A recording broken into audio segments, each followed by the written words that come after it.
தேவசகாயம் என்பவர் ஒரு கத்தோலிக்க புனிதர் ஆவார்.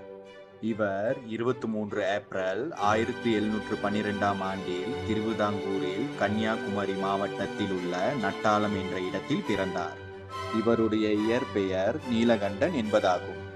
இந்து குடும்பத்தில் பிறந்த இவர் கிறிஸ்துவ மதத்திற்கு மாறியதும் தனது பெயரை லசாருஸ் என மாற்றிக்கொண்டார். லசாருஸ் என்பதற்கு தமிழில் தேவசகாயம் என்று அர்த்தம்.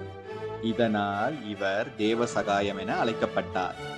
உயர்ந்த சாதியை சேர்ந்த இந்துக்கள் கிறிஸ்துவ மதத்தை தழுவக்கூடாது என்ற அன்றைய திருவிதாங்கூர் மன்னரின் கட்டளையை மீறி மதம் மாறியதால் இவர் கொலை செய்யப்பட்டதாக நம்பப்படுகிறது. சிறு வயதிலேயே அறிவு மற்றும் பல கலைகளில் தேவசகாயம் தேர்ச்சி பெற்று இருந்தார்.